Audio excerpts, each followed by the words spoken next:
Hello, this is Becca from Willow Hill Designs. I hope everyone is doing well. And today I'm sharing Roxy's Journal of Stitchery, Volume 4, Favorite Fabrics. And that would include my entire sewing room, so I had to narrow that one down a little bit. So the fabrics that I chose for this, one of the fabrics that I chose are the Oakshott fabrics, and these are, you can only purchase them from Michael Oakshott in England, and they're really beautiful fabrics. I don't know if you can see the sheen on them, but the warp is woven in one color thread and the weft in another, and so that gives the sheen to the fabric. And there's lots of different colors of these fabrics. Again, I don't know if you can pick up the sheen there, but very, very beautiful. Here's one with a darker rust and a lighter orange, which does give sort of a beautiful kind of glow. You can see the lighter orange threads there, but gives just there's almost a rosy glow and an orange. It's really, they're so very pretty. Here's another one. Who would think purple with a red like that, almost like a cayenne pepper, but it I don't know again if you can pick it up, but there is definitely an unusually beautiful sheen. This one, these colors are a little bit closer together, matching. Here's another one here. This is kind of a plum, I would guess. Kind of a plum fabric with almost a bright pink, or almost a shocking pink, that is in the weft. And again, giving this beautiful threads everywhere, beautiful sheen to the fabric. And the reason that I chose these fabrics, I had made a quilt out of them, excuse me, and the fabric is so beautiful to work with. This quilt pattern just featured all the colors that you wanted to throw in, and I just loved these colors. I chose this kind of a Tiffany blue for the background, which oddly enough seems to go beautifully with all of the colors in the quilt. So that really did influence my decision for that fabric. The other fabric that I chose to use was a printed fabric, a design that was printed on fabric. And you can do this yourself, or you can buy them. I think I bought this on Etsy. This is a Beatrix Potter little sketch or painting of hers that's been printed on fabric, and it's really beautiful.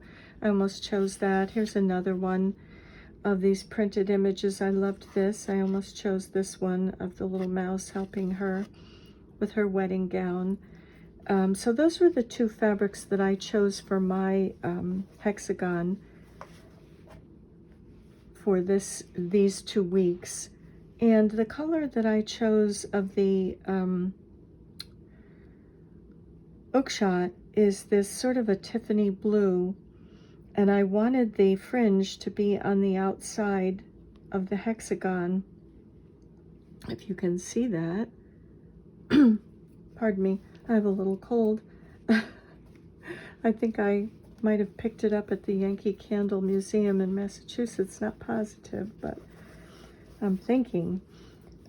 So I just cut a strip of fabric about this wide of that Tiffany blue, and made sure that I got the piece with the selvage on the edge so that you could see the fringe. And then I just took the hexagon and cut 6 strips of this to go all the way around. And then for each strip, I just tried to fold kind of a 60-degree angle or something similar as close as I could get it to a 60-degree angle to put it on this fabric hexagon. So the other piece of fabric would go under it, then this would fold over, and then the next one would go under, and this would fold over, and so on all the way around. And so that's how I accomplished that, just putting, and I didn't cut out a hexagon because I wanted the fringe on all of the edges, so I did the strips. And you can see here's one of the little fold lines that is stitched down. Here's another little fold line right here. Here's another one here, partially exposed. Here's another one here. So I just invisible stitched that fabric down, the oak shot. Then I invisible stitched the little designed fabric that is featuring Beatrix Potter's. I think this is from the book The Two Bad Mice. I'm not positive. I didn't check my books, but I'm pretty sure that is. And I think this is a little sugar bowl here. So I think that is somehow involved in all of this. So that was invisibly stitched down. And then I decided to add some lace to it. And I didn't want to cover up a lot of this oak shot fabric. So I just draped a piece of this lace. And this is from this piece of lace, which I absolutely love. This I bought from a woman in South Africa. And it's just a beautiful piece of vintage lace. And there's just the tiniest little piece of the pom-poms left on this. My daughter always teases me that I love pom-pomery. She calls it pom-pomery. I do have it in my sewing room. I love pom-poms. So I loved this lace, and I loved the little tiny pom-poms around the edge. I just thought it gave it such a pretty look. So I draped that around there. I added some more little lace elements, and they come from this piece of lace here. I chose this flower, one of these flowers for here, and these little branches for this area. Put one there and one here. And then this bottom, I had cut a piece out, but it wasn't quite long enough for this, but it's just this little bottom edge, which sort of borders this pretty fabric image. And so I stitched those on again invisibly. And this is just a little satin rose that I had bought from Etsy. This woman makes all of these by hand, and I had a couple left over, so I added a little satin rose here. I also added some ribbon embroidery here in an ivory kind of or cream color, and this is just a lazy daisy stitch. I added another one here. This is a lazy daisy, and then I added some pink ribbon embroidery, and this is 4mm, all of it.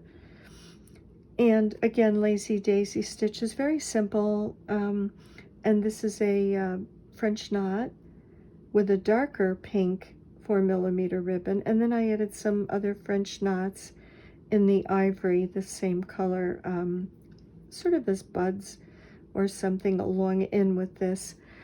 These branches here are done with back stitch and outline stitch and straight stitches, and then I just wrapped the stitching with a darker green just to give it a little definition on the leaves and also on the branches. I then thought I would, and here I added some pink back stitching to bring this pink in, the pink in her dress, the pink in her ears. I kind of thought the pink would look pretty with this Tiffany blue. And so I did some back stitches here and took a little button and added that in there. This is a little motif from another lace trim that I had, and I used this for something else, I can't remember what, but I had stitched these little beads on the center of these little motifs, and I had a few of these, so I added one of those. I added 3 kind of a pearlescent button there. I just thought that that kind of added, I don't know, this makes me think of a wedding dress. I don't know why. And so that pearlescent button just seemed to tie in. And then these buttons are from my Lori Holt button tin. And I just chose this kind of a darker tealish blue, but lots of buttons to choose from there. And I stitched these down, not the conventional way that we stitch a button. This button here had 2 holes, so I just did stitches from the outside in or the inside out, kind of in a little starburst. Same thing down here. So on the top hole I made these stitches, bottom hole I made these, and then this button was stitched from the outside in. Again, same thing with these, just to give it a little different look, something different and a little design. And I thought I would use the pink, again tying in the pink colors, and the contrast kind of made a little element over here. And I think lastly, right over here, I did I think this is the fly stitch, did that with just DMC. This is also DMC floss here. And this is pearl cotton. This is, yes, this is pearl cotton. And I want to say that's number 8. Wait, not sure, 8 or 5. But there's only 1 wrap on these little French knots here. And I just kind of thought that they framed that picture. And I could have added more lace on this, but I really didn't want to cover up this beautiful oak shot fabric and the and this fringe, which I love. I just find that such an interesting feature on these fabrics. So that is my favorite fabrics prompt for this 2 weeks, these past 2 weeks. So I'll just give you a little close-up of it. This was lots and lots of fun to stitch this at night while I was watching some TV. These are my other blocks, and I'm not sure how I will put these on that little piece of old quilt that I have. They'll kind of go like this. Now the new prompt that we just got for today is love, which is very broad. I mean, you could really take that in any direction that you'd like. But so that hexagon will form, when it is put here, it'll form that diamond in between. And I might begin to make some choices for fabrics for these diamonds in between these hexagons. I'm thinking I may put a lace motif in the center of each diamond. As they're formed, I'll put a fabric down, put these on top, and then maybe a lace motif on top of the diamond, sort of centered. So I don't know, that's kind of still up in the air. I haven't placed these on the old quilt yet, just because I need a few more to kind of see. Hopefully the colors are kind of going together, and then again, maybe it'll be just multicolored. I'm not sure yet. So that is my little hexagon for the last 2 weeks prompt of favorite fabrics. So thank you very much for joining me today, and I'm wishing you many blessings, and see you in the next video. Bye for now.